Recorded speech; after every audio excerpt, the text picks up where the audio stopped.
ठीक है। अ, तो बच्चे आज का जो हमारा डिस्कशन है वो हमारा सीपीसी का कंटिन्यू करेंगे हम लोग। और आज finally after a very long time हम लोगों ने शायद इस चीज को 4 से 5 क्लासेस दिया है, और हम जो एग्जीक्यूशन वाला कंपोनेंट है उसको आज खत्म करने वाले हैं, कंप्लीट करने वाले हैं फाइनली फॉर ऑल टाइम्स। देखो, जैसे ओवर टाइम मैंने आपको एग्जीक्यूशन समझाया है, पढ़ाया है, आपको ये अंदाजा तो लग गया होगा कि सीपीसी के अंदर एग्जीक्यूशन की बहुत ज्यादा महत्वपूर्ण जगह है। देखो, कॉन्सेप्ट्स बाकी के भी हैं, जैसे रेस जुडिकाटा का प्रिंसिपल हमने पढ़ा, प्लेस ऑफ स्विंग का जो डिस्कशन हमने किया, ये सारी चीजें इंपॉर्टेंट है। बट एग्जीक्यूशन इतना इंपॉर्टेंट क्यों हो जाता है? क्योंकि उसमें इतनी सारी चीजें हैं, मतलब इतना वास्ट एरिया है कवर करने के लिए, और इतना लॉजिकल है, जिससे ऑब्वियसली अगर आप खुद भी एग्जामिनर होगे और आपको जब डिसीजन लेना पड़ेगा टू आस्क अ क्वेश्चन, तो आप बच्चे से एक ऐसा क्वेश्चन पूछना चाहोगे जो उसकी अंडरस्टैंडिंग को क्वेश्चन करे। और वो स्कोप यही एग्जीक्यूशन के मामले में ही मिलता है, और यही वजह है कि एग्जीक्यूशन से आमतौर पर क्वेश्चन पूछे भी जाते हैं। तो पहले तो इस चर्चा को आज हम लोग कंप्लीट करेंगे। कल की क्लास में हमने सेक्शन 65 तक कवर कर लिया था। आज की क्लास में विल स्टार्ट विद सेक्शन 67, और 67 के बाद बाकी सब रिपील हो चुका है, हम जाएंगे सेक्शन 73 के पास। बहुत इंपॉर्टेंट सेक्शन है बट इजी सा है। और फिर फाइनली हम लोग सेक्शन 74 के साथ जो हमारा डिस्कशन है अबाउट एग्जीक्यूशन, उसको फिनिश ऑफ करेंगे। उसके बाद शुरू होगी एक छोटी सी कहानी, नॉट वेरी इंपॉर्टेंट, बट हाँ, हमको पता होना चाहिए बाई चांस हमारा सामना हो जाए, क्योंकि कुछ चीजें हैं इसमें जो आपकी अंडरस्टैंडिंग को जरूर हेल्प करेगी, जहां तक किसी भी कोर्ट के आगे सिविल प्रोसेस की बात है। मैं बात कर रहा हूं बच्चे इंसिडेंटल प्रोसीडिंग्स की। इसके अंदर बेसिकली सेक्शन 75, सेक्शन 76, सेक्शन 77 और सेक्शन 78 आते हैं। टोटल 4 सेक्शंस हैं, चारों ही सेक्शन बहुत ज्यादा इजी हैं, बहुत ज्यादा छोटे हैं साइज में, तो मुझे नहीं लगता कि इस पूरे 4 सेक्शन को करने में 15 या 20 मिनट से ज्यादा लगना चाहिए। तो मैंने आज का एजेंडा बड़ा सिंपल रखा है। पहले तो यही जो हमारा एग्जीक्यूशन वाला डिस्कशन है उसको कंक्लूड करेंगे, और इंसिडेंटल प्रोसीडिंग्स वाली बात को समझ के एंड अप करेंगे, जिससे जब होली के बाद हम दोबारा मिलेंगे नेक्स्ट मंडे को, तो हम एक नई शुरुआत कर सकेंगे सीपीसी के अंदर। अब देखो बच्चे, सीपीसी में जहां तक प्रोविजंस की बात है, हम लोग बढ़ रहे हैं, एक सही पेस पे बढ़ रहे हैं, और जल्दी ही जो अपील वगैरह वाले डिस्कशंस हैं उन पे हम पहुंच जाएंगे, और उनके अलावा कुछ बचता भी नहीं है। एक बार जब ये सेक्शंस खत्म हो गए, आपने हर एक डिस्कशन कहीं ना कहीं किसी ना किसी लेवल पे होल्ड कर लिया। फिर जब हम ऑर्डर्स पे आएंगे, उसमें तो फर्दर उसका क्लैरिफिकेशन है, चीजों का फर्दर एक्सप्लेनेशन है। तो हमारे कॉन्सेप्ट्स ऑलरेडी क्लियर हो चुके हैं, उन रूल्स को समझने में हमें बिल्कुल परेशानी होने नहीं वाली। तो ओवर टाइम हम उनको जो साइकिल के थ्रू है जो हमारी, उसको हम लोग फिनिश ऑफ कर लेंगे विद टाइम, ठीक है। तो उसमें इतनी ज्यादा परेशानी नहीं है। बस हमारे सामने कुछ ही चैलेंजेस बाकी रह गए हैं, जहां तक सवाल सीपीसी का है, जहां तक सवाल कॉन्सेप्चुअल क्लैरिटी का है। अब देखो, आ जाओ वापस से।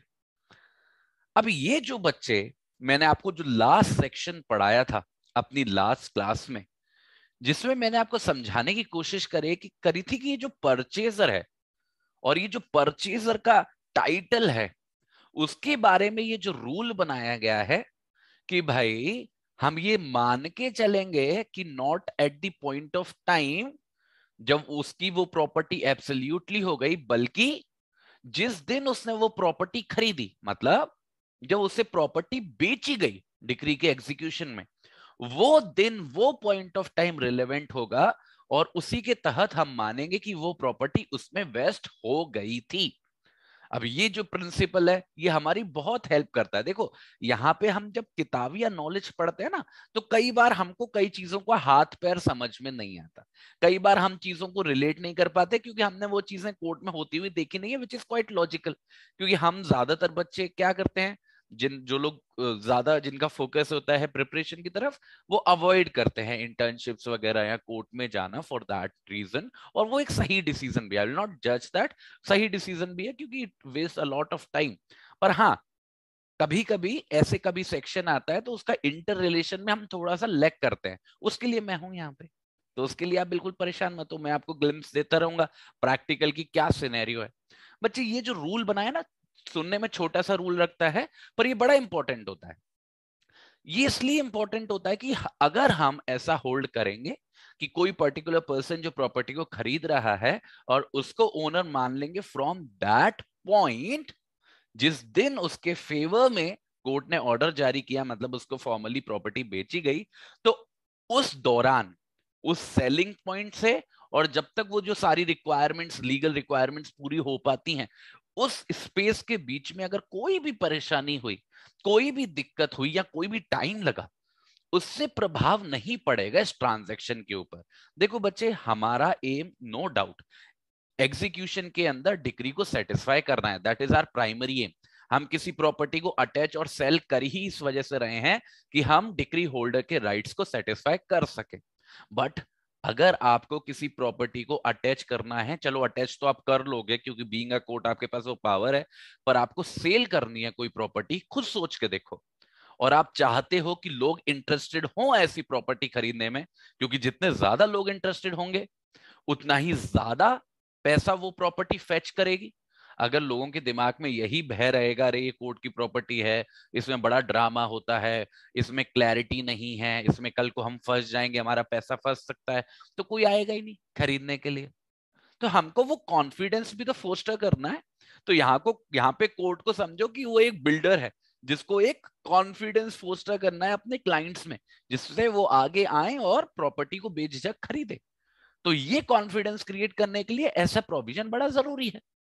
ठीक है, तो यहां तक चर्चा सभी लोगों को क्लियर है बच्चे? एक बार यस बोल दो, क्लियर है यहां तक सारी बातें? Yes sir. Yes sir. ठीक है, अब बस एक ही रिक्वेस्ट है बच्चे आप सभी लोगों से। आज मैम नहीं है तो वो मॉडरेट नहीं कर पाएंगी, तो आप बहुत ध्यान रखना, कोशिश करना कि आपका जो माइक है छूटे ना, वरना वो अनम्यूट अगर रह जाएगा तो फिर वो टाइम वेस्ट होगा, मेरे को वहां पे जाके उसको म्यूट करना पड़ेगा। तो अपनी तरफ से ही थोड़ा सा ध्यान देना इस बात पर। अब आ जाओ बच्चे, सेक्शन 66 है नहीं हमारे इंस्टीट्यूट में, डायरेक्टली आ जाओ सेक्शन 67 पे। और ये जो सेक्शन 67 है, कुछ बहुत ज्यादा इसके अंदर नहीं है, बहुत ज्यादा इंपॉर्टेंट भी नहीं है, बस सुन लो मैं क्या कह रहा हूं। यहां पे बात होती है स्टेट गवर्नमेंट की, स्टेट गवर्नमेंट की पावर की, कि वो रूल्स बना सकती है। जो रूल्स जुड़ी हुई होगी सेल से, किसके सेल से? जमीन के सेल से, जिसको किसी डिक्री के एग्जीक्यूशन में बेचा जा रहा है। और वो जो डिक्री है वो एक मनी डिक्री है, मतलब पेमेंट ऑफ मनी इन्वॉल्व करती है। बच्चे आप, अब तो मुझे लग रहा है आप लोगों को वैसे हैबिट हो गई होगी ओवर टाइम, जब से मैं एग्जीक्यूशन पढ़ा रहा हूं, तो आपको वो कहानी हमेशा याद रखनी है, वो जो रिलेवेंट कंसिडरेशंस है ना, कि एक तरफ है डिक्री होल्डर का राइट कि वो उसकी डिक्री सेटिस्फाई हो, पर दूसरी तरफ रोटी कपड़ा और मकान, वो वाला कंसिडरेशन और वो बैलेंसिंग। जब भी आप कभी स्टेट गवर्नमेंट का इंटरवेंशन पढ़ो, जैसे हमने एग्रीकल्चर प्रोड्यूस के कॉन्टेक्स्ट में पढ़ा था अपनी लास्ट क्लास में, आप समझ जाओ कि गवर्नमेंट इंटरवीन करने आ रही है और उसका पर्पस इट्स इंटरवेंशन के पीछे मोर और लेस यही होगा कि वो बैलेंस आउट करेगी इन कंसिडरेशंस को, the rights of the decree holder and the roti kapda makaan of the judgement debtor. तो देखो क्या बोला जा रहा है सेक्शन 67 के अंदर, क्या कर रहा है स्टेट गवर्नमेंट। यहां पे बोला जा रहा है ये जो स्टेट गवर्नमेंट है, अगर चाहे तो नोटिफिकेशन के जरिए ऑफिशियल गैजेट में रूल्स बना सकती है। क्या बना सकती है? रूल्स, नियम बना सकती है किसी भी लोकल एरिया के लिए। ध्यान से देखेंगे बच्चे, रूल्स बना सकती है किसी भी लोकल एरिया के लिए, जिस पे वो कंडीशंस इंपोज कर सकती है जो किसी भी प्रॉपर्टी या किसी भी प्रॉपर्टी के ऊपर इंटरेस्ट से को बेचने के बारे में हो सकता है। मतलब अगर इस लोकल एरिया के अंदर कोई भी प्रॉपर्टी या उसके ऊपर कोई भी इंटरेस्ट अगर सेल ऑफ किया जा रहा है किसी भी डिक्री के एग्जीक्यूशन में, तो उस पर कुछ कंडीशंस इंपोज करी जाएंगी, ऐसा स्टेट गवर्नमेंट बोल सकती है, अगर वो जो डिक्री है वो पेमेंट ऑफ मनी के बारे में है। तो ये बच्चे यहां पर आपको दो तीन चीजें हैं जो आपको आपकी आंखों के सामने दिख रही होंगी। पहला, ये जो स्टेट गवर्नमेंट की पावर है ये कहीं टेरिटोरियली स्पेसिफिक हो सकती है। टेरिटोरियल स्पेसिफिक मतलब किसी पर्टिकुलर एरिया से एसोसिएटेड हो सकती है। कोई गांव हो गया, कोई जिला हो गया, कोई शहर हो गया, तो केवल उस तक लिमिटेड हो सकती है। पहली सिचुएशन, जरूरी नहीं है कि पूरे वो स्टेट में एक्सपेंड करे। दूसरा, ये जुड़ी हुई है केवल सेल ट्रांजैक्शन से, यहां पे इंक्लूड नहीं होते ट्रांजैक्शन जहां पे लीज हो रहा है, मॉर्टगेज हो रहा है। ये जुड़ी हुई है कौन से ट्रांजैक्शन से? सेल ट्रांजैक्शन से। और तीसरा, ये जो सेल है डिक्री के एग्जीक्यूशन में तो हो रहा है, पर जो डिक्री है वो स्पेसिफिकली पेमेंट ऑफ मनी के बारे में, मतलब ये जो पावर है स्टेट गवर्नमेंट की, ये केवल और केवल मनी डिक्री के सिनेरियोज में पिक्चर में आती है। बच्चे देखो, सिविल लॉ का वो प्रिंसिपल जो मैंने आपको बताया था जब हम सिविल प्रिजन की बात कर रहे थे, आप लोग पूछ रहे थे सर ऐसा क्यों है, ऐसे सिविल प्रिजन का फायदा क्या है, तो वही मैंने आपको एक बात बोली थी जो सुनने में बड़ी आम सी लगती है पर बड़ी महत्वपूर्ण है। वो ये है कि हमारे कानून की जो पॉलिसी है वो ये है कि केवल इस वजह से कि किसी व्यक्ति के पास पैसे नहीं है उसको पनिश नहीं किया जाना चाहिए। This is the philosophy, the basic philosophy, ये जो हम प्रिंसिपल्स पढ़ रहे हैं इसके पीछे। और यही फिलॉसफी की वजह है कि यहां पे मनी डिक्री की बात की गई है। अगर कोई डिक्री है किसी प्रॉपर्टी के बारे में है तो कोई परेशानी नहीं है, पर केवल क्योंकि पैसा नहीं दिया गया जजमेंट डेटर के द्वारा, केवल इस वजह से अगर कोई सेल हो रही है, वहां पर स्टेट गवर्नमेंट को हम पावर दे रहे हैं कि वो ऐसे कुछ रूल्स बना सकती है, तो स्पेसिफिक टू मनी डिक्रीज। ठीक है, पर यहां पर जो लॉजिक है स्टेट गवर्नमेंट के द्वारा इस पावर का एक्सरसाइज करना, वो थोड़ा सा आपको कंफ्यूजिंग लगेगा और वो सबको लगता है, पर मैं आपको उसका सही कॉन्टेक्स्ट समझा दूंगा। द वेरी रीजन ये जो स्टेट गवर्नमेंट है वो किसी लोकल एरिया के बारे में ऐसा रूल बना रही है, उसका रीजन ये हो सकता है कि वो जो जिस इंटरेस्ट को बेचा जा रहा है, बच्चे इंटरेस्ट शब्द से अब तो मुझे लगता है आप कंफ्यूज नहीं होते होगे। मैंने जब आपको टीपीए पढ़ाया था तो टीपीए के अंदर मैंने आपको एक बात बोली थी, जब मैं आपको सेक्शन 5 और 6 पढ़ा रहा था, और मैंने आपको यह बोला था कि चाहे ओनरशिप हो, चाहे और कोई भी क्लेम हो किसी भी व्यक्ति का किसी भी प्रॉपर्टी के ऊपर, वो कुछ भी नहीं होता, that is only a compilation of different interest. Ownership का मतलब क्या है? मैं मालिक हूं किसी प्रॉपर्टी का, उसका मतलब क्या है? मेरे कुछ इंटरेस्ट हैं उस प्रॉपर्टी पे, मैंने आपको बताया था, जैसे उस प्रॉपर्टी का पोजेशन, जैसे उस प्रॉपर्टी को यूज करना, ये सारे कुछ इंटरेस्ट को मिला के कोई भी ओनरशिप या जो भी आप नाम देना चाहो किसी भी रिलेशन को किसी व्यक्ति में किसी प्रॉपर्टी में, वो बनता है।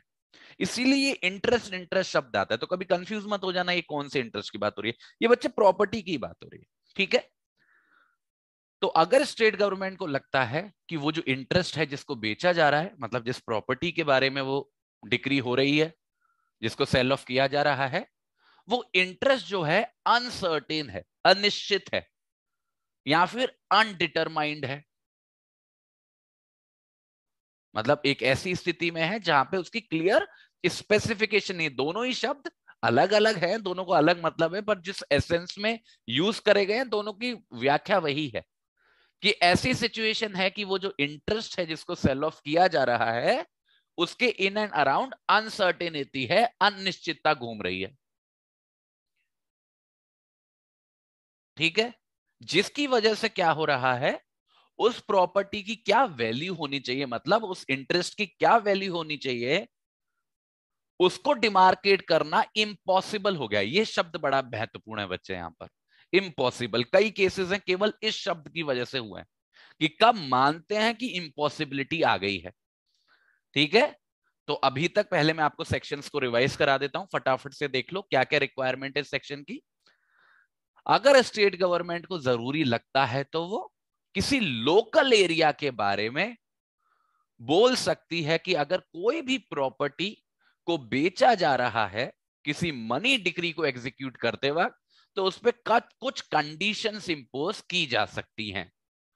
अगर वो जो इंटरेस्ट है जिसको बेचा जा रहा है उसके इन एंड अराउंड अनसर्टेनिटी बनी हुई है, जिसकी वजह से उसकी राइट वैल्यू फिक्स करना इम्पॉसिबल हो गया है। तो मोटे तौर पर अगर कभी ऐसी सिचुएशन है कि जिस प्रॉपर्टी को जिस इंटरेस्ट को बेचा जाना है to satisfy a money decree, अगर उसके इन एंड अराउंड अनसर्टेनिटी की वजह से उसकी जो राइट वैल्यू है उसको डिटरमाइन करना इम्पॉसिबल हो चुका है, तो वहां पे स्टेट गवर्नमेंट जो है अपनी पावर को एक्सरसाइज कर सकती है और ऐसे किसी ट्रांजैक्शन पे कोई भी कंडीशन इंपोज कर सकती है। तो ट्रिगर पॉइंट क्या है, हमको फोकस करना ट्रिगर पॉइंट पे। ट्रिगर पॉइंट है जो अनसर्टेनिटी है उस इंटरेस्ट की वैल्यू के ऊपर। जैसे फॉर एग्जाम्पल, वैसे इसके प्रैक्टिकल एग्जाम्पल देना बड़ा मुश्किल है आजकल के जमाने में, क्योंकि आजकल we have all the means to determine the value of a particular thing. तो ये इम्पॉसिबिलिटी आज के समय में बड़ी परेशानी की बात हो गई है। पर मानो कभी इमेजिन करो कोई सिचुएशन है, और कोई सिचुएशन मानो फॉर एग्जाम्पल कोई पर्टिकुलर गांव है, और उस पर्टिकुलर गांव के अंदर जो पीस ऑफ लैंड है वो किसी पर्टिकुलर नेचर का है। जैसे एक ऐसा लैंड है जो किसी पर्टिकुलर फार्मिंग के लिए बहुत अच्छा है। मतलब जनरली उस एरिया में जो जमीन है वो किसी पर्टिकुलर फसल के लिए बहुत अच्छी है। जैसे सरसों की फसल के लिए यूपी में कुछ एरियाज हैं जहां पे जमीन बहुत अच्छी होती है, या फिर गन्ने की फसल के लिए, शुगर केन के लिए। उस सिनेरियो में मानो कोई पर्टिकुलर व्यक्ति की जजमेंट डेटर की कोई प्रॉपर्टी है, उसके खिलाफ मनी डिक्री आई, उसने मनी डिक्री को सेटिस्फाई नहीं किया, अब उस प्रॉपर्टी को बेचा जाना है। ठीक है, पर वो जो प्रॉपर्टी है जिस एरिया में वो लोकेटेड है, अब उस एरिया का स्टेटस ऐसा है, वैसे मानो कि जो पूरा मानो वेस्टर्न बेल्ट है यूपी का वो बहुत अच्छा है शुगर केन के लिए, पर वो वाला जो एरिया है वो थोड़ा सा डेप्लीट हो गया है। ओवर टाइम वहां पे इतनी एग्रेसिव फार्मिंग की गई है कि वहां पे जमीन जो है कहीं अच्छी है कहीं खराब है, ऐसी सिचुएशन हो गई है। तो यहां पर एक चांस हो सकता है समझने के लिए कि वो जो प्रॉपर्टी है जिसको सेल ऑफ किया जाना है उसकी वैल्यू के in and around uncertainty create हो गई है। क्योंकि ये डिटरमाइन करना कि ये जो प्रॉपर्टी है वो कितनी उपज करेगी या कितनी उपज करने के केपेबल है, वो बहुत बड़ा कंसीडरेशन होगा किसी भी व्यक्ति के लिए जो उस प्रॉपर्टी को खरीदना चाहेगा। और जब तक ये बात एस्टेब्लिश ना हो कि वो सच में सही जमीन है खराब जमीन है, तब तक उस बारे में क्लैरिटी नहीं आएगी। और ऐसे करने के लिए तो आपको उस पर फार्मिंग करनी पड़ेगी। तो it takes a long time. मैं ये नहीं कह रहा कि एक ऐसा सिचुएशन है जहां पर इम्पॉसिबल है, पर हम काफी क्लोज जा रहे हैं वैसी सिचुएशन के। तो अगर ऐसा आमतौर पर हो रहा है किसी जगह के बारे में, तो state government has got the power कि वो कुछ कंडीशंस इंपोज कर सकती है ऐसे ट्रांजैक्शंस के रिलेशन में। अब वो कंडीशंस के थ्रू क्या करने की कोशिश करेगी स्टेट गवर्नमेंट, वो कंडीशंस के थ्रू इसी अनसर्टेनिटी में कुछ सर्टेनिटी लाने की कोशिश करेगी। फॉर एग्जाम्पल, यहाँ पे गवर्नमेंट कंडीशंस इंपोज कर सकती है कि वो जो पर्टिकुलर पीस ऑफ लैंड है उसकी प्रॉपर टेस्टिंग कराई जाएगी बाय साइंटिफिक पीपल, जो एक अच्छे तरीके से एक्सपेक्ट कर पाएंगे या फिर भविष्यवाणी कर पाएंगे कि इस लैंड की उपज कितनी रहेगी। तो कुछ भी कंडीशंस हो सकती हैं, बट जो भी एजेंडा होगा behind imposing those conditions would be to remove these uncertainties. ठीक है, तो ये एक एग्जांपल है जिसके थ्रू हम समझ सकते हैं यहां पर। तो आपको क्या याद रखना है एज ए लॉ स्टूडेंट कि state government has got the power to impose certain conditions if a particular property is being sold in the execution of a decree and there is an uncertainty in and around that transaction which is rendering the determining of the value of that property to be impossible। कहने का मतलब हमारी जो राज्य सरकार है उसके पास power है कि वो किसी ट्रांजैक्शन के ऊपर कंडीशंस लगा सकती है अगर किसी भी प्रॉपर्टी को बेचा जा रहा है किसी मनी डिक्री को एग्जीक्यूट करते वक्त, अगर वो जो प्रॉपर्टी है उसकी वैल्यू को डिटरमाइन करने में कुछ अनिश्चितता आ रही है जिसकी वजह से उसका सही दाम लगा पाना इम्पॉसिबल हो रहा है। ठीक है, क्या हम सभी लोग समझ पाए हैं बच्चे? अभी तक क्लियर, क्लैरिटी चल रही है, समझ आ रहा है सर। हाँ। अब देखो सबसेक्शन 2। अब ये सबसेक्शन 2 जो है इसको आप स्किप कर सकते हो, आपको बिल्कुल ऐसा बिल्कुल जरूरी नहीं है कि आप अपने नोट्स में लिखो, पर समझा देता हूं मैं आपको।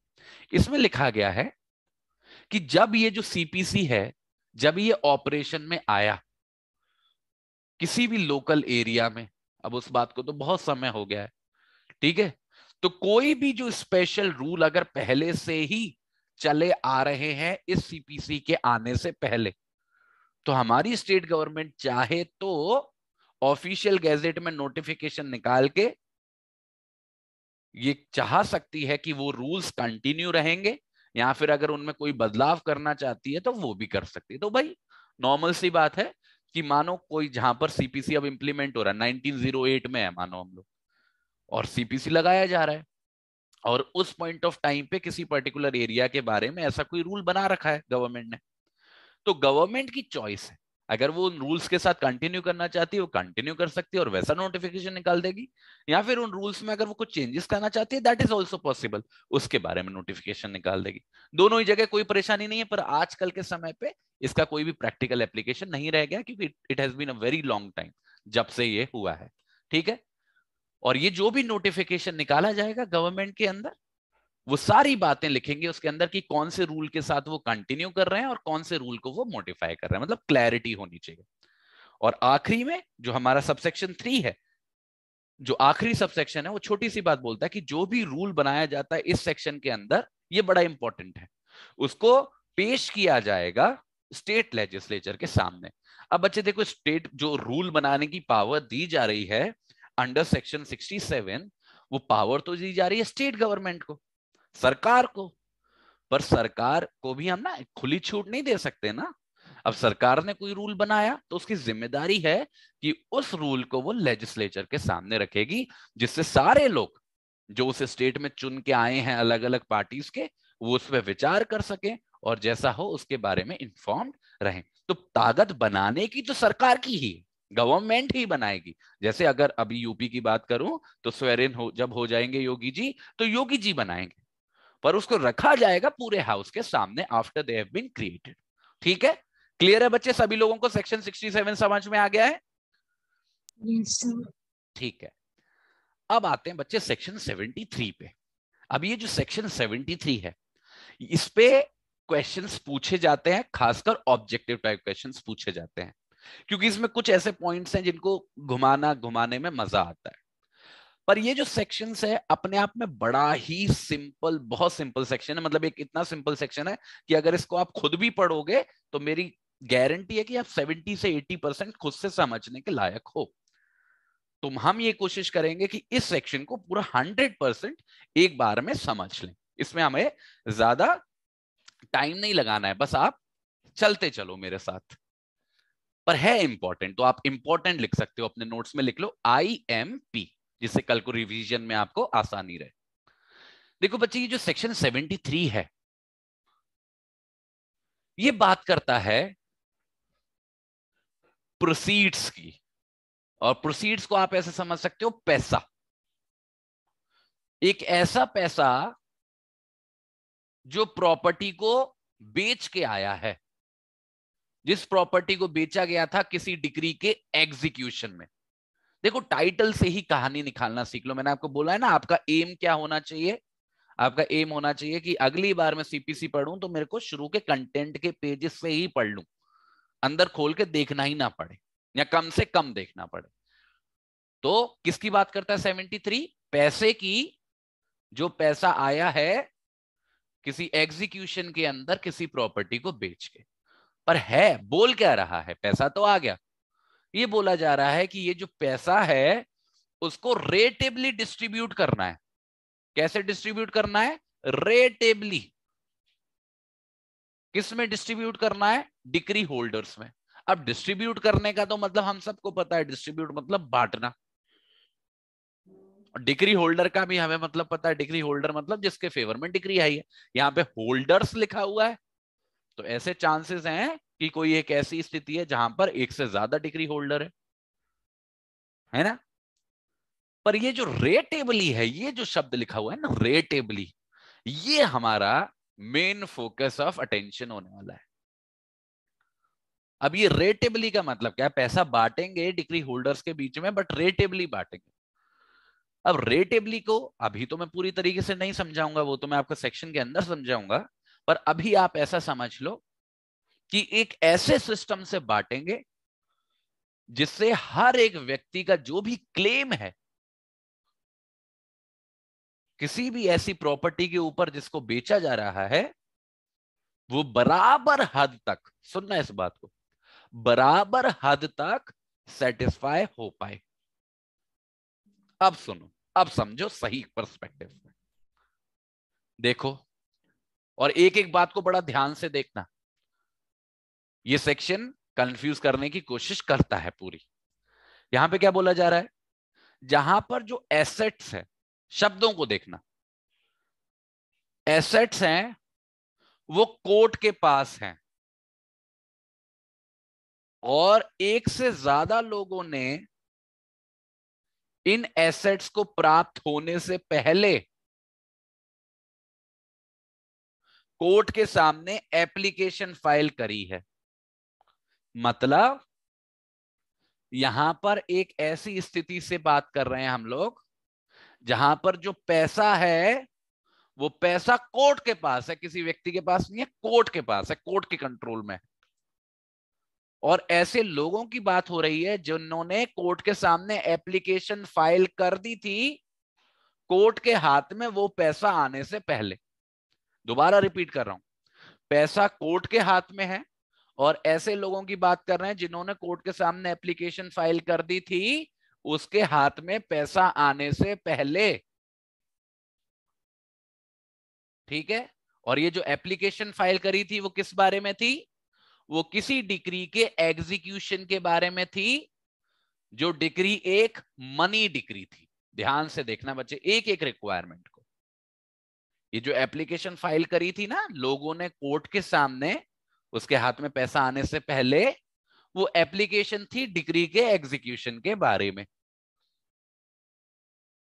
और वो जो डिक्रियां थी वो पेमेंट ऑफ मनी थी, मतलब मनी डिक्री थी। और ये जो सारी की सारी डिक्रियां थी ये डिक्री एक ही व्यक्ति के खिलाफ थी जो जजमेंट डेटर है।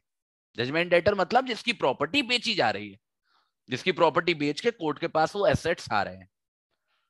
तो जितनी भी डिक्रियां थी जिनके बारे में एप्लीकेशन फाइल करी अलग अलग डिक्री होल्डर्स ने, वो सारी की सारी डिक्रियां एक ही व्यक्ति के खिलाफ थी जो कि है हमारा जजमेंट डेटर, जिसकी प्रॉपर्टी को सेल ऑफ किया गया है।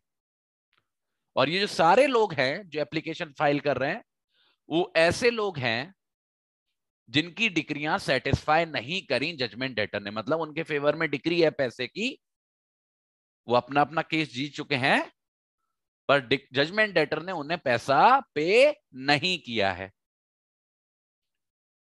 ऐसी सिचुएशन में ये जो एसेट्स हैं, ये जो पैसा है कोर्ट के पास, कोर्ट के हाथ में, सबसे पहले तो कोर्ट उस पैसे में से उस पैसे को अलग कर देगा जो भी पैसा खर्च हो गया उस प्रॉपर्टी को बेचने में। अब ऑक्शन कराया होगा, इतना सारा खर्चा हुआ होगा, एक इतने सारे ऑफिसर्स अपॉइंट किए होंगे, तो जो सारा खर्चा उस पूरी प्रक्रिया में हो गया उस प्रॉपर्टी को बेचने की, तो जो पैसा हाथ में आया उस प्रॉपर्टी को बेच के पहले से उसको हटा दो, रिकवर कर लो जो खर्चा कोर्ट ने किया। उस खर्चे को अलग करने के बाद जो पैसा हाथ में रह गया अब उसका बंटवारा होगा और उसका बंटवारा करा जाएगा रेटिवली। किन लोगों के बीच में, उन सारे लोगों के बीच में, माइंडेड बच्चे मैं जो बात बोलूंगा अब, उन सारे लोगों के बीच में जिन लोगों ने कोर्ट के सामने एप्लीकेशन फाइल कर दी थी उसके हाथ में एसेट्स आने से पहले। ये इंपॉर्टेंट रूल है, एसेट्स आने से पहले। एक बार रिपीट कर देता हूं अभी तक जितनी कहानी पढ़ी है। सेक्शन 73 के अंदर हम ऐसी सिचुएशन पढ़ रहे हैं जहां पर किसी प्रॉपर्टी के रिलेशन में कोई भी डिक्री एग्जीक्यूट की जा रही है। कहने का मतलब है एक ऐसी प्रक्रिया चल रही है जहां पर जजमेंट डेटर की किसी प्रॉपर्टी को हम बेच रहे हैं, सेल ऑफ कर रहे हैं, उसको डिस्पोज ऑफ कर रहे हैं, एक ऐसी सिचुएशन।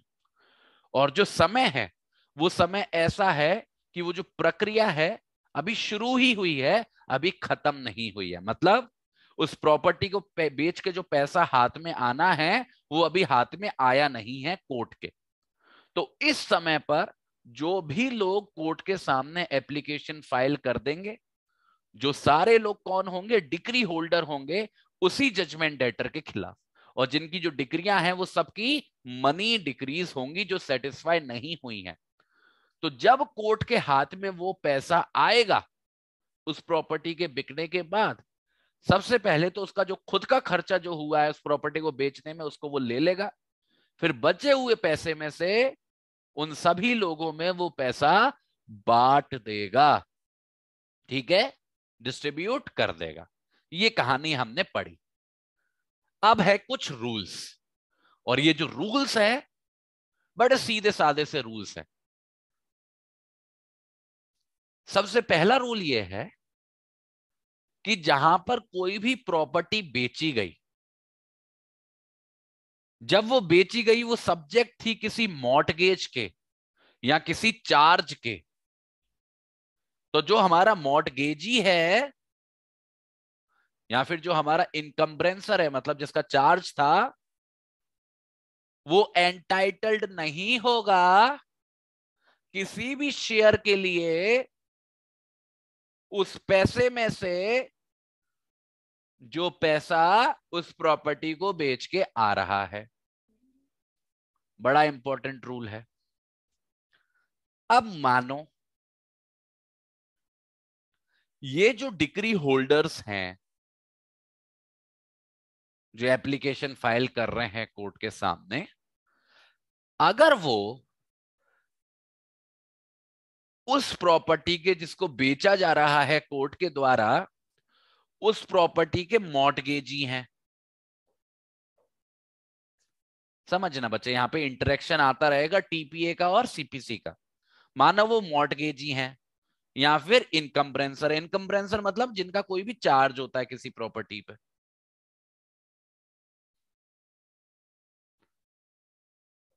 तो ये जो व्यक्ति हैं ये उस प्रॉपर्टी के मॉर्टगेजी थे या फिर इनकम्ब्रेंसर थे, मतलब उस प्रॉपर्टी के ऊपर इनका कोई हक था। और उस प्रॉपर्टी को जो बेचा गया उस हक के साथ ही बेचा गया, मतलब इनका जो हक था वो उस प्रॉपर्टी पर अब भी बना हुआ है उसको बिकने के बाद।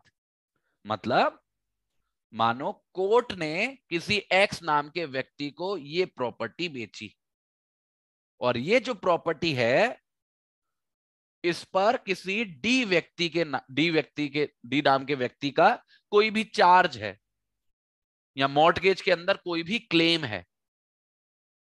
तो कोर्ट ने इस चार्ज को और मॉर्टगेज के क्लेम को हटाया नहीं, और इस चार्ज और मॉर्टगेज के क्लेम के साथ ही इस प्रॉपर्टी को एक्स को बेच दिया। और एक्स को भी ये बात पता है कि इसके ऊपर फलाने व्यक्ति का चार्ज है और मॉर्टगेज है। तो अगर ऐसा है कि वो जो प्रॉपर्टी है वो किसी मॉर्टगेज की सब्जेक्ट थी, किसी चार्ज की सब्जेक्ट थी जिसको कोर्ट ने बेचा है, और कोर्ट ने उस चार्ज या मॉर्टगेज को हटाया नहीं है, उसके साथ बेचा है, तो इन लोगों का कोई हक नहीं है उस पैसे के ऊपर जो उस प्रॉपर्टी को बेच के कोर्ट के पास आया है। इनको नहीं मिलेगा, क्योंकि इनका हक अब भी उस प्रॉपर्टी के ऊपर बना हुआ है, भले ही उसका मालिक अब एक्स बन गया है। अब अपना हक ये एक्स व्यक्ति के खिलाफ क्लेम करेंगे। इनका कोर्ट से कोई लेना देना नहीं है। तो सबसे पहला रूल क्या हो गया कि अगर कोई मॉर्टगेजी है या कोई इनकम्ब्रेंसर है किसी प्रॉपर्टी का जिसके साथ ही कोर्ट ने उस प्रॉपर्टी को बेचा है ऑक्शन के अंदर, तो इनका कोई भी क्लेम नहीं होगा सेल प्रोसीड्स के ऊपर, सेल से आने वाले पैसे के ऊपर। पर जो दूसरा रूल है वो क्या कहता है, जहां पर कोई प्रॉपर्टी बेची जा रही है वो किसी मॉर्टगेज या चार्ज के सब्जेक्ट है, वो इस मॉर्टगेजी या फिर इस इनकम्ब्रेंसर की कंसेंट के साथ, ध्यान से देखना बच्चे, उसकी कंसेंट के साथ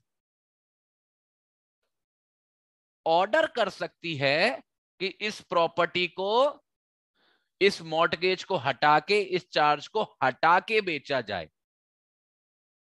अगर ऐसा है, मतलब वही बात जो मैंने आपको बताई ना, उसकी उल्टी सिचुएशन कि एक ऐसी स्थिति जहां पर कोर्ट प्रॉपर्टी को बेच रहा है जिसके ऊपर कोई भी मॉर्टगेज है, कोई भी चार्ज है किसी व्यक्ति का, पर उसको बेचते वक्त उस मॉर्टगेज और चार्ज को हटा दे रहा है। पर इतना सा याद रखना कि ऐसा करने के लिए कोर्ट को उस मॉर्टगेजी की और उस एनकम्ब्रेंसर की कंसेंट चाहिए होगी, परमिशन चाहिए होगी। अगर परमिशन मिल गई तो कोर्ट ने उस मॉर्टगेज और चार्ज को हटा दिया और फिर प्रॉपर्टी को बेचा।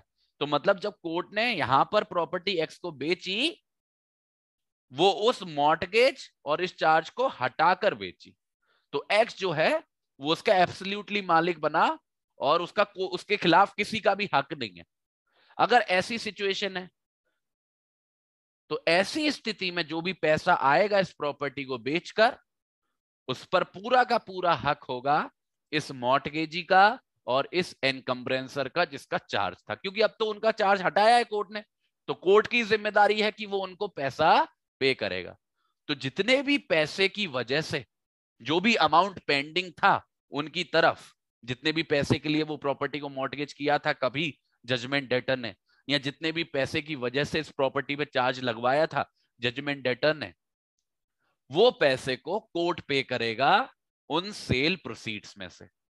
तो कहने का मतलब है जो हमारे पहले दो रूल्स हैं वो बात करते हैं दो सिचुएशंस की। पहली सिचुएशन में कोर्ट जो है किसी प्रॉपर्टी को सेल ऑफ कर रहा है किसी डिग्री को एग्जीक्यूट करते वक्त, और उस पे लगे हुए मॉर्टगेज और चार्जेस को नहीं हटा रहा है। यहां पे मॉर्टगेजी और इनकम्ब्रेंसर का कोई भी हक नहीं है उस पैसे में से जो कोर्ट को मिलेगा उस प्रॉपर्टी को बेचने के बाद। उसका जो भी हक होगा वो एक्स के खिलाफ होगा जो नया मालिक बना है। पर अगर जो कोर्ट है वो मॉर्टगेज और चार्ज को हटा के with the consent of the mortgagee और इनकम्ब्रेंसर अगर हटा के बेच रहा है, तो ऐसे लोगों का पूरा क्लेम है कोर्ट के खिलाफ और वो कोर्ट से ही अपने पैसे को क्लेम करेगा। ठीक है? क्या इतनी बात सभी लोगों को समझ में आ रही है? दोनों रूल समझ में आ रहे हैं? क्लियर है बच्चे?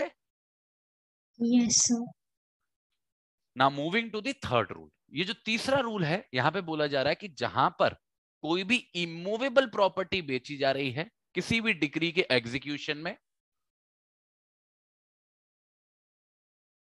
ठीक है, और ये जो है डिक्री बड़ी स्पेसिफिक टाइप की है, अगर वो जो डिक्री है जिसके तहत उस इमूवेबल प्रॉपर्टी को बेचा जा रहा है वो डिक्री किसी इनकम्ब्रेंस से जुड़ी हुई है। किससे? इनकम्ब्रेंस से। अभी मैं एक्सप्लेन करूंगा इसको भी। तो ऐसी स्थिति में उस प्रॉपर्टी को बेच के जो पैसा आ रहा है उसको इस क्रोनोलॉजी में सेटिस्फाई किया जाएगा। कहने का मतलब हमारा जो तीसरा रूल है वो बहुत स्पेसिफिक सिचुएशन के बारे में बात कर रहा है। वो बात कर रहा है ऐसी सिचुएशन के बारे में जहां पर वो जो डिक्री है जिसके तहत किसी इमूवेबल प्रॉपर्टी को बेचा जा रहा है वो डिक्री किसी एनकम्ब्रेंस से जुड़ी हुई है। तो पूरा ये जो पॉइंट नंबर 3 है ये जुड़ा हुआ एक शब्द से। किससे? एनकम्ब्रेंस।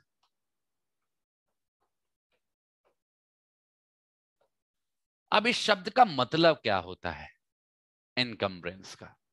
बच्चे ये जो शब्द है ना एनकम्ब्रेंस, आप पढ़ रहे हो, ये जो देख रहे हो, ये बहुत ब्रॉड टर्मिनोलॉजी है, बहुत ब्रॉड है। मोटे तौर पर इसको सबसे अच्छा तरीका है समझने का कि आप इसको ऐसे समझो कि किसी भी तरीके का कोई भी चार्ज किसी भी इमूवेबल प्रॉपर्टी के ऊपर एनकम्बरेंस की डेफिनेशन में गिरता है। अब चार्ज मतलब क्या होता है? चार्ज मतलब किसी भी व्यक्ति का दूसरे व्यक्ति की प्रॉपर्टी के ऊपर कोई भी हक। मतलब एक ऐसे व्यक्ति का दूसरे की प्रॉपर्टी पे हक जिसका वो मालिक नहीं है। मतलब एक ऐसी सिचुएशन जहां पर दो लोग हैं एक्स और वाई। अब ये जो एक्स है वो मालिक है इस प्रॉपर्टी का, ठीक है। मानो एक्स ने वाई से 1 करोड़ रुपया उधार लिया, और इस 1 करोड़ की सिक्योरिटी में एक्स ने वाई के फेवर में अपनी प्रॉपर्टी पे चार्ज क्रिएट कर दिया कि इस प्रॉपर्टी से आने वाली इनकम वाई को मिलेगी जब तक मैं 1 करोड़ रुपए चुका नहीं दूंगा। तो ये क्या है? प्रॉपर्टी के ऊपर चार्ज। वाई जो है प्रॉपर्टी का मालिक नहीं बना, मालिक एक्स ही है, बट उसका हक है इस चार्ज के अकॉर्डिंग पैसा पाने का, सारी इनकम पाने का जो उस प्रॉपर्टी से आ रही है। यही एक एग्जाम्पल है जो एनकम्बरेंस की डेफिनेशन में गिरेगा। मतलब किसी भी तरीके का चार्ज हो सकता है, ये तो मैंने आपको एक एग्जाम्पल बताया। कोई भी ऐसी सिचुएशन जहां पर दूसरे व्यक्ति की प्रॉपर्टी पे कोई भी हक रखते हो आप। तो यहीं पर अगर कोई भी डिक्री के तहत किसी इमूवेबल प्रॉपर्टी को बेचा जा रहा है जो कि डिक्री है किसी एनकम्बरेंस से जुड़ी हुई, मतलब चार्ज से जुड़ी हुई, तो वहां पर एक स्पेसिफिक क्रोनोलॉजी फॉलो करनी होती है। मानो 1 करोड़ रुपए लिए थे एक्स ने वाई से, और वो इनकम के लिए उसके चार्ज क्रिएट कर दिया था। मानो सिचुएशन हो गई कि एक्स ने वो पैसा पे नहीं किया, 1 करोड़ रुपया पैसा पे नहीं किया। अब उस पे इंटरेस्ट बढ़ता जा रहा है, बढ़ता जा रहा है, बढ़ता जा रहा है। वाई ने केस फाइल कर दिया एक्स के खिलाफ कि भाई बहुत समय हो गया, पैसे पे करो। एक्स ने इनेबिलिटी दिखा दी, इस प्रॉपर्टी को बेचा जा रहा है। इस प्रॉपर्टी को बेचा जा रहा है वाई के क्लेम को सेटिस्फाई करने के लिए। उसका जो 1 करोड़ रुपया है विद इंटरेस्ट, उसको सेटिस्फाई करने के लिए। ऐसी सिचुएशन है जो सी के अंदर आ रही है। तो अगर कोई भी इमूवेबल प्रॉपर्टी बेची जा रही है किसी एनकम्बरेंस की डिग्री के अंदर, तो जो प्रोसीड्स होंगे उसकी सेल के, उसमें सबसे पहले तो वही वाली बात कि जो भी खर्चा कोर्ट का हुआ होगा उस प्रॉपर्टी को बेचने में, कोर्ट बड़ा चालाक है, सबसे पहले अपना खर्चा निकाल लेता है। तो कोर्ट का जो भी खर्चा हुआ होगा उस प्रॉपर्टी को बेचने में, सबसे पहले तो उसी को अलग करेंगे। जो पैसा आया ना इमूवेबल प्रॉपर्टी को बेच के, तो सबसे पहले तो जो कोर्ट का खर्चा हुआ है उसको निकाल लेंगे। फिर दूसरे नंबर पे आती है बात डिस्चार्ज करने की, उस अमाउंट को जो उस डिक्री के अंदर ड्यू है। मतलब जो पैसा उस डिक्री के अंदर ड्यू था, मतलब हमारे एग्जाम्पल में जो हमने पढ़ा यहां पर, जो 1 करोड़ रुपया था, फिर दूसरे नंबर पे उस 1 करोड़ रुपए को पे किया जाएगा। ठीक है? और हम सपोज कर रहे हैं कि उसके बाद भी पैसा बचा हुआ है। तीसरे नंबर पर डिस्चार्ज किया जाएगा इंटरेस्ट और प्रिंसिपल मनी, जो कोई भी इस एनकम्बरेंस के बाद कोई भी अगर सब्सिक्वेंट एनकम्बरेंस की गई, मतलब इसी प्रॉपर्टी के ऊपर जिसके एग्जीक्यूशन में, जिसके जिसके बारे में जो एग्जीक्यूशन हुआ, सेल हुआ है, एक्स ने किसी दूसरे व्यक्ति के भी फेवर में कोई चार्ज क्रिएट कर रखा है, कोई इनकम्बरेंस क्रिएट कर रखा है, तो फिर तीसरे नंबर पे पैसा जो जाएगा वो बाकी की जो सब्सिक्वेंट इनकम्बरेंसेस हैं उनको सेटिस्फाई करने में जाएगा।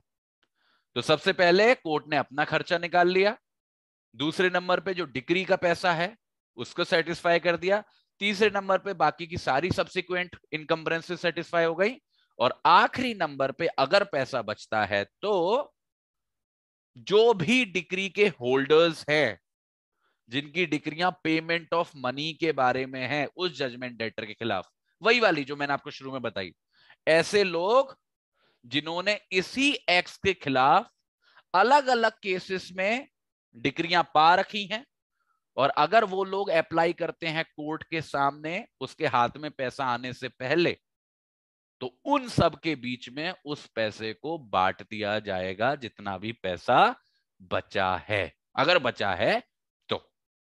ठीक है? तो आखिरी में नंबर आता है ऐसे लोगों का जिन्होंने अलग अलग केस में मनी डिक्रीज को पास करवाया है अपने फेवर में। ठीक है? उनमें rateably according to their claim, according to their percentage, उसमें उस पैसे को बांट दिया जाएगा। पर यह जरूरी है कि ऐसे ही व्यक्ति को पैसा मिलेगा इस चौथी कैटेगरी के अंदर जिसने कोर्ट के सामने अप्लाई किया होगा उस सोइल प्रोसीड्स के आने से पहले, और उसने अभी तक अपनी डिग्री को सेटिस्फाई नहीं कराया होगा। मतलब मानो अभी तो हम केवल एक्स और वाई को पढ़ रहे थे। मानो एक्स बदमाश टाइप का आदमी है, उसने कई लोगों से उधार उठा रखे, और ऐसा बहुत नॉर्मल है। एक्स ने पैसा उठा रखा है जेड से, एक्स ने पैसा उठा रखा है एक्स से, एक्स ने पैसा उठा रखा है डी से। अब ये जो प्रॉपर्टी को बेचा जा रहा है वो तो इस केस के रिलेशन में बेचा जा रहा है जहां पर वाई का क्लेम है 1 करोड़ रुपए का। तो पहले कोर्ट ने अपना खर्चा निकाल लिया, वो 1 करोड़ का खर्चा निकाल लिया, बाकी का कोई प्रॉपर्टी पे इनकम्बरेंस है उसको सेटिस्फाई कर दिया। तो आप देख रहे हो मनी डिग्री से ज्यादा प्रायोरिटी इनकम्बरेंस वालों को मिल रही है जिनका चार्ज है उस प्रॉपर्टी पर। और आखिरी में अगर ये सारे लोग कोर्ट के सामने अप्लाई करते हैं, उसके हाथ में इस प्रॉपर्टी का पैसा आने से पहले अगर कुछ पैसा बचा है ये सारी प्रक्रिया करने के बाद, तो इन सारे लोगों में रिलेटिवली डिस्ट्रीब्यूट कर दिया जाएगा। ठीक है, जो भी उनका क्लेम बनता है उसके हिसाब से। ठीक है, ये ऐसा सिनेरियो है। रेटिवली का मतलब क्या है? रेटिवली का मतलब बराबर बराबर, पैसा बराबर बराबर नहीं, उनके क्लेम के अनुसार। मानो 3 लोग हैं, जेड है, एक्स है, डी है। मानो जेड से लिए थे 10 रुपए उधार,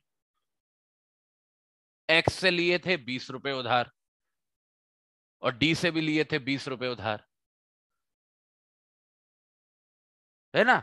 इतना इतना क्लेम था। मानो ये सारी रिक्वायरमेंट्स पूरा करने के बाद, वाई को देने के बाद, सब्सिक्वेंट इनकम देने के बाद टोटल क्लेम बन रहे हैं इनके 50 रुपए के, तीनों के मिला के। पर सब कुछ बेच बाचने के बाद बचे हैं केवल 25 रुपए। तो क्या करें? केवल डी को दे दें, केवल एक्स को दे दें, 10 को दे दें, क्या करें? तो ये जो 25 रुपए है वो इन लोगों के बीच में बांटे जाएंगे अकॉर्डिंग टू देयर क्लेम्स। कैसे?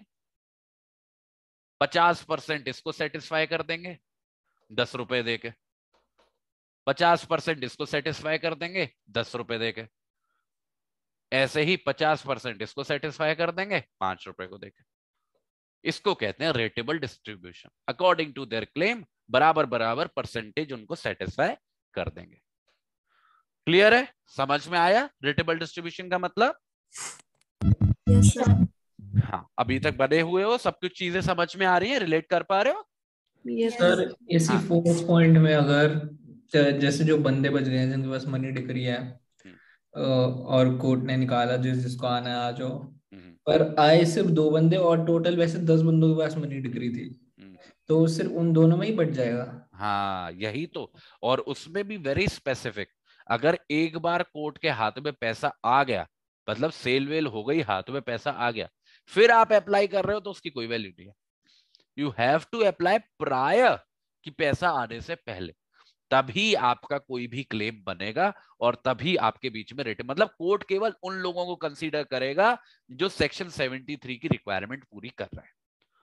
ठीक है, सर अब आ जाओ सबसेक्शन 2 पे। छोटा सा सबसेक्शन है, यहां पे बोला जा रहा है जो भी असेट्स हैं जिनको भी रेटिवली डिस्ट्रीब्यूट किया जा रहा है इस सेक्शन के अंदर, अगर वो गलती से किसी ऐसे व्यक्ति को दे दिए जाते हैं जिसका हक नहीं बनता था, तो वो लोग जिनका हक बनता है वो केस फाइल कर सकते हैं ऐसे व्यक्ति के खिलाफ जिसके पास गलती से पैसा पहुंच गया है, और उससे उस पैसे को रिफंड करवा सकते हैं। मानो ये जो हमने एग्जाम्पल लिया जेड एक्स डी का, डी का 20 रुपए था, एक्स का 20 रुपए था, जेड का 10 रुपए था। अब कोर्ट ने जब इन लोगों ने अप्लाई किया तो कोर्ट को लगा कि सब कुछ ठीक है, कोई परेशानी नहीं है, और तीनों को रेटेबल डिस्ट्रीब्यूशन कर दिया, 50-50% सेटिस्फाई कर दिया। पर पैसा कम बचा था तो बेचारों का 50-50% ही सेटिस्फाई हो पाया। आगे जाके पता चली कि जेड ने कोई फ्रॉड किया है, कोई बदमाशी की है। या फिर जेड ने एप्लीकेशन बाद में फाइल करी थी, गलती से कोर्ट ने उसे दे दिया, वॉट एवर सिनेरियो। तो पता चला कि इसको जो 10 रुपए मिल गए वो मिलने नहीं चाहिए थे, मतलब इसको जो 5 रुपए मिल गए वो मिलने नहीं चाहिए थे। तो ऐसी सिचुएशन में ये जो लोग हैं ये तो हकदार है ना, इनको 20 मिलने चाहिए थे, बेचारों को 10 ही 10 मिले। ये लोग जेड के खिलाफ केस फाइल कर सकते हैं और बोल सकते हैं भाई तुम्हें जो 5 रुपए मिल गए उनको वापस करो, और वो जो 5 रुपए मिलेंगे वो आपस में बांट लेंगे, 2.5-2.5 रुपए। ठीक है, तो जो 10 रुपए का नुकसान हो रहा था वो केवल 7.5 रुपए का नुकसान होगा। ठीक है, समझ आई बात, क्लियर है? Yes sir. और आखिरी जो सबसेक्शन है वो ये कहता है कि इस सेक्शन के अंदर हमने जो भी बातें पढ़ी हैं वो अफेक्ट नहीं करेंगी किसी भी राइट पर जो किसी गवर्नमेंट का है। अब ये है छोटा सा आर्टिकल, वही बोलते हैं ना, छोटा सा आर्टिकल बट इसमें ताकत बहुत है। ये जो सबसेक्शन 3 है ये बोल रहा है कि जो भी हमने बात पढ़ी ना कि मनी डिक्री है, आप ऐसे अप्लाई करो, फिर लाइन में खड़े रहो, इंतजार करो, पैसा बचेगा तो आपको मिलेगा, ऐसा ऐसा ही तो कर रहे हैं हम लोग यहां पर। ये सब लागू नहीं होता है अगर कोई गवर्नमेंट इन्वॉल्व है। अगर कोई डिक्री किसी गवर्नमेंट के फेवर में है तो उस पर ये सब रूल लागू नहीं होते हैं। मतलब क्लियरली तो स्पेसिफाई नहीं किया गया है, पर एक बात बहुत क्लियर है कि ये जो लाइन में लगने की बात बताई गई है सेक्शन 73 के अंदर वो गवर्नमेंट पे लागू नहीं होगी। मतलब कभी भी अगर ऐसी सिचुएशन आई कि कॉन्फ्लिक्ट हुआ किसी प्राइवेट पर्सन के क्लेम में ओवर अ प्रॉपर्टी और गवर्नमेंट के क्लेम में ओवर अ प्रॉपर्टी, तो गवर्नमेंट के क्लेम को प्रायोरिटाइज किया जाएगा और गवर्नमेंट के क्लेम को पहले सेटिस्फाई किया जाएगा। मतलब किसी भी गवर्नमेंट के क्लेम को एट पार ट्रीट नहीं करेंगे प्राइवेट पर्संस के क्लेम से, उसको हमेशा प्रायोरिटी मिलेगी और उसको पहले सेटिस्फाई किया जाएगा। This is what subsection 3 is trying to say, not saying it explicitly but trying to say. ठीक है, क्या समझ में आ गया बच्चे? सेक्शन 673 सभी लोगों को क्लियर है? Yes sir. Yes sir. बहुत बढ़िया और बहुत इंपॉर्टेंट सेक्शन है जिसको हमें समझना जरूरी है। अब बच्चे फाइनली वो घड़ी आ गई। सर, हाँ हाँ बच्चे बोलो। सर इसमें जब मनी मिलेगा अगर वो फर्स्ट और सेकंड कंडीशन में बचता है, अगर बचेगा तो थर्ड में जाएगा Exactly. कि थर्ड बचेगा तो थर्ड जाएगा ना? बचेगा। जो मैंने आपको लाइन बताई ना, that is on the basis of priority. अगर पैसा पहले ही खत्म हो गया तो कुछ नहीं, जाओ खाली हाथ जाओ। ठीक है, थैंक यू। अब आ जाओ आखिरी सेक्शन पे जो हमारे एग्जीक्यूशन से जुड़ा हुआ है और इसमें कुछ भी नया नहीं। हाँ बच्चे, गवर्नमेंट के केस में भी ऐसे ही खाली हाथ जाना पड़ेगा क्योंकि उनके लिए अलग सबसेक्शन है। बिल्कुल बिल्कुल जाना पड़ सकता है। वही तो मैंने बोला ना, अगर हम प्रायोरिटी देंगे गवर्नमेंट को और सोचो कि जो हमारे पास फंड्स हैं, एसेट्स हैं, वो सफिशिएंट नहीं है, गवर्नमेंट को प्रायोरिटी पे पहले मिल गया, तो हो सकता है कि बाकी लोगों को खाली जहाज जाना पड़े। बिल्कुल पॉसिबल। ठीक है, अब आते हैं बच्चे आखिरी सेक्शन पे जो है रेसिस्टेंस टू एग्जीक्यूशन में बारे में। मतलब एक ऐसी स्थिति जो एग्जीक्यूशन को रेसिस्ट कर रहा है उस व्यक्ति के बारे में। अब ये एग्जीक्यूशन का हमने देखो कितना डिटेल्ड व्याख्या करी, आपको कहीं नहीं मिलेगी इतना डिटेल्ड एक्सप्लेनेशन एग्जीक्यूशन के बारे में, कोई कर ही नहीं सकता। अब उसी पूरे प्रोसेस को जिसमें हमने इतनी मेहनत करी है अगर उसको कोई रेसिस्टेंस दिखाता है वो सेक्शन 74 के अंदर फंसता है और ये बोलता है कि अगर कोई भी कोर्ट सेटिस्फाइड है कि अगर जो हमारा होल्डर है, जो हमारा डिक्री होल्डर है, उसके फेवर में जो डिक्री की गई है वो किसी इमूवेबल प्रॉपर्टी के पोजेशन से जुड़ी हुई है या फिर कोई भी व्यक्ति जिसने ऑक्शन के अंदर प्रॉपर्टी को खरीदा जिसको डिक्री को एग्जीक्यूट करते हुए बेचा गया था, तो ऐसे किसी परचेजर को बेची गई है अगर इस डिक्री होल्डर को पोजेशन लेने से रोका जा रहा है या फिर इस परचेजर को किसी भी तरीके से ऑब्स्ट्रक्ट किया जा रहा है उस प्रॉपर्टी का पोजेशन लेने से, जजमेंट डेटर के द्वारा, उस व्यक्ति के द्वारा जो उस प्रॉपर्टी का किसी समय पे मालिक हुआ करता था या जिसके पास उस प्रॉपर्टी का कभी पोजेशन हुआ करता था, या फिर किसी भी दूसरे व्यक्ति के द्वारा जो उस जजमेंट डेटर के लिए ही एक्ट कर रहा है, उसके बिहाफ पे ही एक्ट कर रहा है,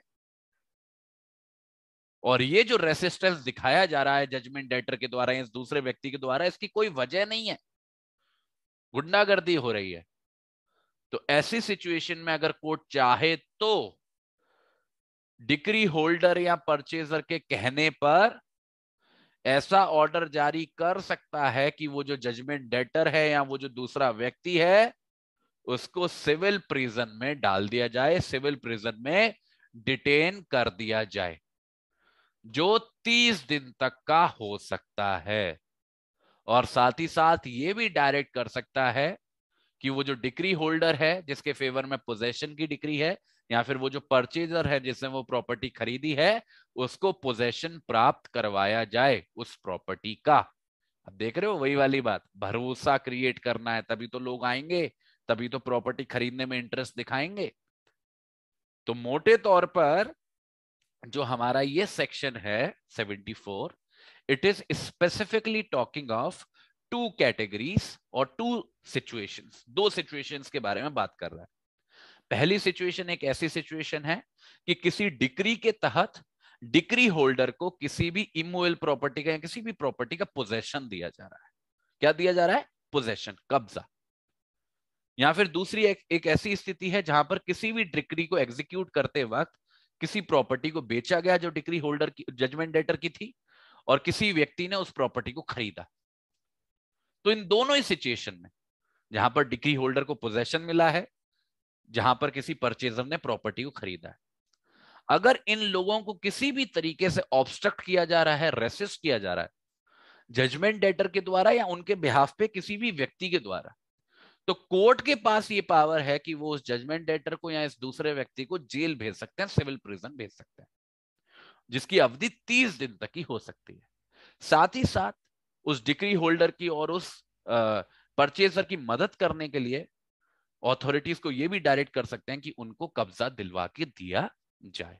अब बच्चे, ये कुछ प्रोविजंस हमारे पूरे सीपीसी में, कुछ ही बहुत कम ऐसे प्रोविजन है जहां पे सिविल प्रिजन का प्रावधान किया गया है।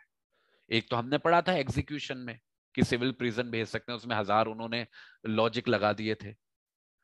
एक ये है कि अगर डिक्री को एग्जीक्यूट नहीं होने दोगे, रेसिस्ट करोगे, बदमाशी दोगे, तो आप सिविल प्रिजन में एंड अप कर सकते हो। बट अगेन हाईली लिमिटेड, 30 दिन की मैक्सिमम लिमिट है, पर मुझे लगता है कि आम सिचुएशन में इतना काफी होना चाहिए किसी को थ्रेटन करने के लिए। और ज्यादा महत्वपूर्ण बात ये नहीं है, ज्यादा महत्वपूर्ण बात ये दूसरा भाग है कि कोर्ट सहायता करता है आपको कब्जा दिलवाने में, विच इज अ रिलीफ। सच में एक रिलीफ होता है किसी भी परचेजर के लिए या डिक्री होल्डर के लिए। चलो बच्चे, क्या हम सभी लोग सारी बातें समझ गए हैं? एग्जीक्यूशन सभी लोगों को क्लियर हो गया है? Yes sir. पक्का 100%? अब कोई भी क्वेश्चन आएगा कर लोगे ना टैकल कल को एग्जाम में? Yes sir. Yes sir. अच्छा, फटाफट से बच्चे क्वेश्चंस देख लेते हैं, फिर हम लोग, अच्छा ये मुझे लग रहा है क्वेश्चंस हम लोग इंसिडेंटल देख लेता हूं, क्योंकि इंसिडेंटल प्रोसीडिंग्स भी हमारा प्लान था आज कवर करने का, तो क्वेश्चंस उस पे भी बनाए थे। देखते हैं जितने, अगर इसके ऊपर कुछ क्वेश्चन होगा हमारे पास तो उसको देख लेंगे। देखो, हाँ पहला वाला क्वेश्चन देखो, हम कर सकते हैं पहले क्वेश्चन को। जहां पर जो इमूवेबल प्रॉपर्टी है उसको बेचा जा रहा है किसी डिक्री के एग्जीक्यूशन में, और ये जो सेल है वो एब्सोल्यूट बन गई है, तो वो जो प्रॉपर्टी है कब मानी जाएगी कि वो परचेजर में वेस्ट हो गई? जब वो सेल एब्सोल्यूट हो जाएगी, या फिर जब वो प्रॉपर्टी बेची गई है, या फिर जब जो परचेजर है उसका पोजेशन प्राप्त कर लेता है, या फिर ये डिपेंड करता है कि कोर्ट की क्या डायरेक्शन है। बी। B sir. बी पक्का? ए तो नहीं लग रहा किसी को? देख रहे हो, अब ये प्रीवियस ईयर क्वेश्चन, अब आप देख रहे हो कि जिन चीजों पे मैं आपको इतना प्रेशर डालता हूं, बार बार बताता हूं, वो चीजें एग्जाम में पूछी जा रही हैं। ठीक है, देखो दूसरा क्वेश्चन देखो, the assets held to be not available for the ratable distribution under section 73 of the code of civil procedure। ये हो सकता है आप शायद ना कर पाओ, पर अगर नहीं भी कर पाओ तो इसके बारे में रिसर्च करना। ठीक है, यहां पे बोला जा रहा है कि इनमें से किस असेट को रेटेबल डिस्ट्रीब्यूशन के तहत नहीं बांटा जा सकता सेक्शन 73 के अनुसार। पहला, जो प्रॉपर्टी को बेच के पैसा आ रहा है, जिस प्रॉपर्टी को ऑक्शन में बेचा गया है, या फिर जो डिपॉजिट किया गया है किसी भी डिफॉल्टिंग परचेजर के द्वारा। कोई एक व्यक्ति है जिसने प्रॉपर्टी को खरीदने में इंटरेस्ट दिखाया, फिर अपनी बोली तो लगा दी। देखो बच्चे, कोई भी जब पार्टिसिपेट करता है ऑक्शन में तो उसको एक बेसिक डिपॉजिट देना पड़ता है, जिससे वो अपनी इंटेंट दिखाता है, कल को वो पीछे ना हटे अपनी बात से। तो किसी परचेजर ने डिपॉजिट किया, इंटेंट भी दिखाया, पर आगे जाके अपनी बात पर अड़ा नहीं रहा वो, मतलब एक परचेजर जिसने बैकआउट कर लिया। तो उसने जो डिपॉजिट दिया था, क्या उसको भी रेटेबल डिस्ट्रीब्यूशन के अंदर बेचा जाता है, बांटा जा सकता है? या फिर एक ऐसा पैसा जो रियलाइज हुआ है किसी भी डिक्री को एग्जीक्यूट करके, मतलब कोई और तरीके से डिक्री को एग्जीक्यूट किया गया है, कोई दूसरी प्रॉपर्टी बेची गई है, उससे जो पैसा आया है, क्या उसको रेटेबल डिस्ट्रीब्यूशन के अंदर बेटा जा सकता है? या फिर कोई भी डिपॉजिट किया गया है जो अर्नेस्ट मनी का है। अब ये जो अर्नेस्ट मनी है, अर्नेस्ट मनी का कॉन्सेप्ट क्या होता है? अर्नेस्ट मनी भी एक तरीके की सिक्योरिटी डिपॉजिट की तरह आप ट्रीट कर सकते हो, एक तरीके की प्रायर पेमेंट होती है जो किसी भी रिलेशन में हो सकती है। इसमें एक्सप्लेनेशन नहीं दिया गया कि किस किस कॉन्टेक्स्ट में अर्नेस्ट मनी है। मैंने इस क्वेश्चन को क्यों डाला, ये हाईली कॉम्प्लिकेटेड क्वेश्चन है। मैंने इसको इसलिए डाला क्योंकि ये प्रीवियस ईयर क्वेश्चन था, गाइड के अंदर लिखा हुआ था। तो मैं आपको कन्फ्रंट कराना चाहता हूं कि कभी कभी ऐसे भी बिना हाथ पैर के क्वेश्चंस भी आपके सामने आ सकते हैं, जो आपको एहसास दिलाएंगे कि आपने कुछ नहीं पढ़ा। अब आप देखो, आपने पूरा पढ़ा एग्जीक्यूशन। अब आप सोचो इसका क्या आंसर करोगे आप? सर बी होगा क्या? बी लग रहा है सर। यस बी लग रहा है? यस देखो, जहां तक इन दो की बात है, इनमें तो हमें कंफ्यूजन नहीं हो रहा, ये तो सही है। यस हमें परेशानी इन दोनों में ही हो रही है। हाँ, अब देखो, ये मेरे हिसाब से तो मैं भी में थोड़ा सा वो हिल जाता, बट आई थिंक बी जो है बेटर ऑप्शन लग रहा है, क्योंकि इसका थोड़ा सा सेंस निकल के आ रहा है, जिससे क्लैरिटी मिल रही है कि ये तो नहीं होना चाहिए, ये तो नहीं ही होना चाहिए। क्योंकि ये जो डिपॉजिट है, जो डिफॉल्टिंग परचेजर कर रहा है, वो कोर्ट के हिस्से में जाएगा, कोर्ट के पास जाएगा, किसी को क्यों मिलेगा, उसका क्या लेना देना है। ठीक है, चलो बच्चे, इतना ही था आज के लिए। ये जो बाकी के क्वेश्चंस हैं हम लोग डिस्कस करेंगे जब हम लोग वो इंसिडेंटल प्रोसीडिंग्स वाला चैप्टर कवर अप कर लेंगे। अब हम लोगों की सीपीसी क्लास तो नेक्स्ट वीक होगी, तो मोस्ट प्रोबेबली नेक्स्ट वीक इसको कंटिन्यू करेंगे। चलो, थैंक यू सो मच बच्चे। आज कॉन्स्टी की क्लास है 7 बजे और 9 बजे, टाइम पे आइएगा। Bye bye. Bye sir. Bye bye. Bye sir, thank bye you. Bye, welcome.